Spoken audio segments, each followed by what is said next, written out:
Esta serie de nombre España Insólita constará de 13 capítulos, dentro de los cuales visitaremos todo tipo de enclaves mostrando sus extrañas leyendas y misterios.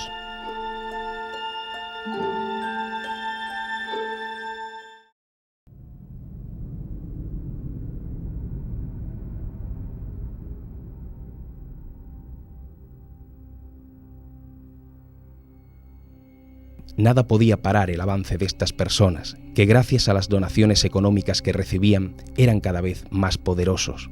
Finalmente, el 6 de agosto de 1978, 6 horas después de fallecer el Papa Pablo VI, Clemente Domínguez, o el Padre Fernando, nombre que adquirió cuando tomó los hábitos, fue nombrado Su Santidad el Papa Gregorio XVII.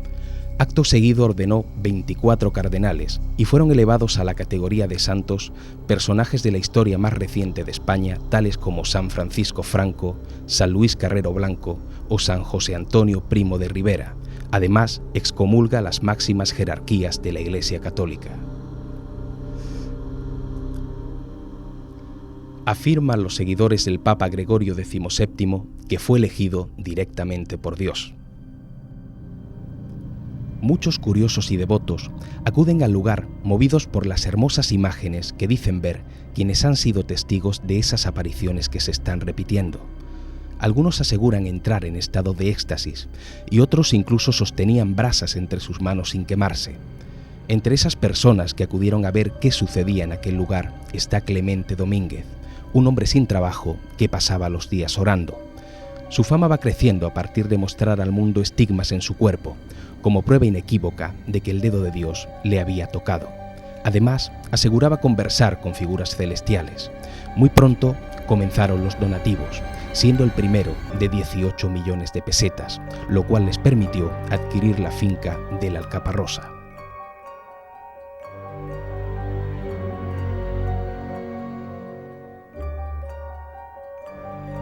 Nos desplazamos hasta Sevilla para hablar con Manuel Molina, que ha trabajado como guionista de radio y periodista para la agencia EFE.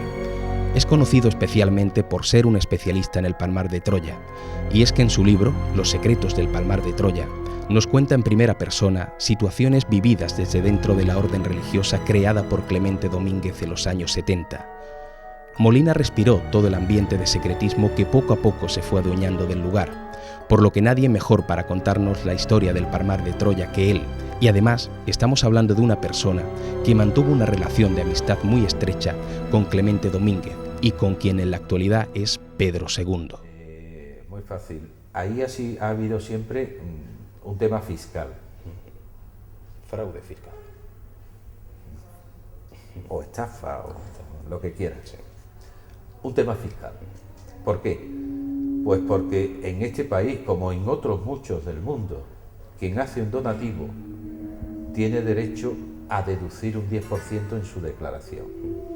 Si tenemos en cuenta que ellos no existían oficialmente porque las autoridades y la Iglesia Católica, que en eso cometió, creo, un gran error, se opusieron a su reconocimiento, ellos no tenían que dar cuenta a nadie.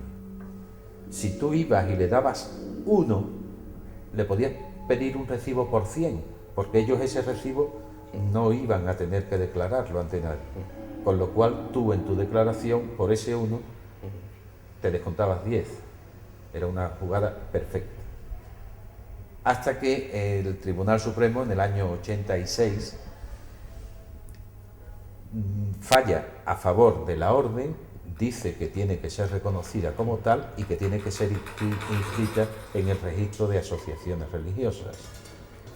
Y cuando en un momento determinado empiezan a tener que plantearse vender todas las posesiones que tienen en el centro de Sevilla, las últimas de las cuales las abandonan, si mal no recuerdo, en febrero del año 2003. Ahí ya se ha acabado, se vende lo último para seguir manteniendo lo otro. Las obras de la basílica, pues, lógicamente, no siguen adelante al mismo ritmo que tenían antes, porque los ingresos no son los mismos y ahora hay que procurar más mantenerse y mantener la línea que ellos han llevado siempre, con bastante. Ha habido momentos que puede haber habido 200 miembros de la orden, entre sacerdotes, obispos y religiosas, pero aparte de eso, los grandes viajes que él hace. porque no olvidemos que en el año 78, cuando el 6 de agosto él se autoproclama Papa en Santa Fe de Bogotá, no en Sevilla, como se ha dicho muchas veces.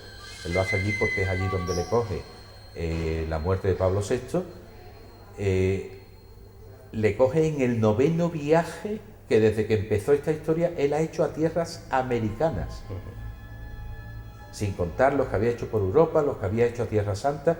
Y no olvidemos tampoco que él siempre le gusta viajar con 7 personas, porque dice que 7 fueron los acompañantes de San Pedro cuando salió de Roma, y le gusta hospedarse en hoteles de 4 y 5 estrellas. Eso cuesta mucho dinero. Mantener todo eso hace que, claro, que las obras de la basílica se vayan teniendo que dejar a un lado, y que haya que ir, como los ingresos disminuyen de una manera tremenda, pues que haya que ir dejando las posesiones en Sevilla y vendiéndolas hasta que tienen lo que tienen ahora mismo, aquello del Palmar. Pero lo que no espera seguramente es que ese nombramiento le vaya a traer uno de los mayores disgustos económicos y religiosos, porque el padre Isaac, o el perverso padre Isaac, como él lo calificará en un sermón 3 días más tarde, que había sido su capellán y que yo creo que soñaba con ser su sucesor, al ver nombrado a otro, decide en unión de otros 16 obispos, 17 obispos y 8 monjas, en 25 en total, irse, escaparse. Se van con 200 millones de pesetas. Según me contaba, o sea, según contaba Clemente, a eso a mí no me lo dijo directamente, se van con 300 millones de pesetas. Según cuentan estos, se van con una mano delante y otra detrás. Pero yo pienso que se pueden ir con entre 200 y 300 gracias a que coincide con la época en que ellos están vendiendo las propiedades inmobiliarias, con lo cual se pueden llevar el pago de una de esas propiedades o de un par de ellas, no lo sé. Estos se van a Archidona y se establecen allí y compran algunas casas y desde allí se proclaman iglesia cristiana palmariana de la Santa Faz auténtica.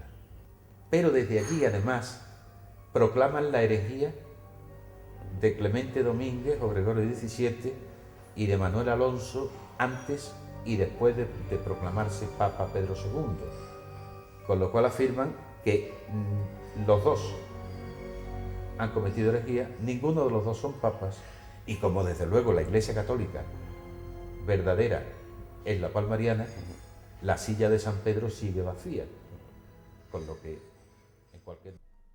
La Iglesia del Palmar de Troya acusa al Papa de la Iglesia Católica de ser precursor del Anticristo. Debido a la trascendencia que puede tener una acusación tan grave, hablamos con el Padre Jesús, sacerdote de Archidona. Vienen, pues tienen derecho a venir, estar aquí. Bueno, de entrada digo que el proceso desde entonces hasta ahora, ellos han sido muy respetuosos, en lo que yo sepa, muy respetuosos con todo el mundo. Creo que en algún momento determinado pretendieron hacer algo de proselitismo, que es normal por otra parte. Habláis de un grupo, pero en realidad aquí hay dos. Hay uno de varones y otro de mujeres.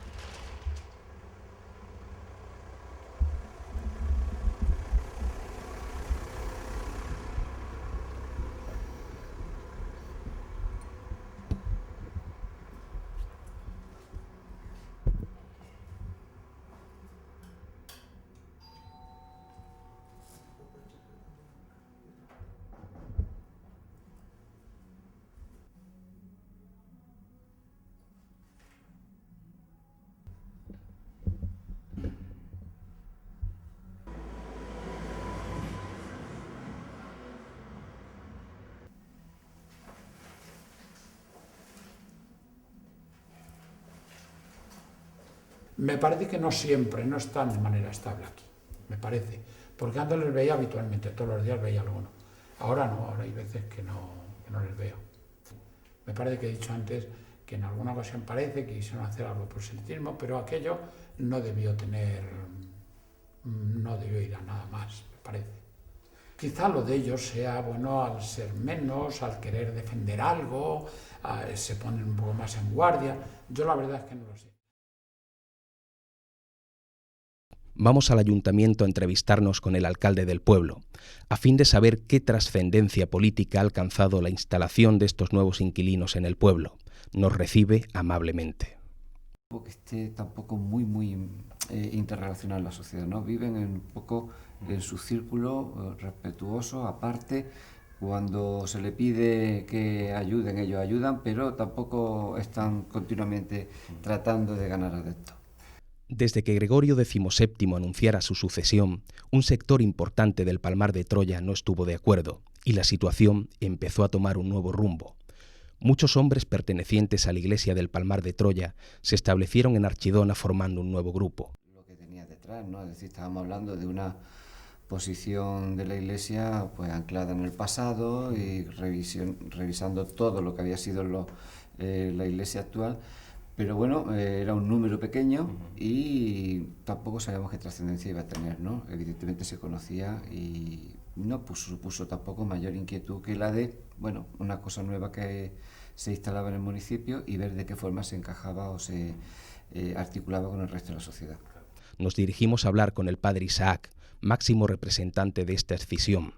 Sin embargo, no nos es posible entrevistarnos con él, ya que en el último momento se pone nervioso y exige que nuestras cámaras abandonen el lugar. De esta manera, tan solo puedo conversar con él en privado. Se comporta de una manera fría y distante, y mostrando en todo momento muy poco respeto hacia mí. De hecho, da el encuentro por finalizado y se va sin despedirse cuando uno de sus compañeros le avisa de que hay cámaras en el lugar.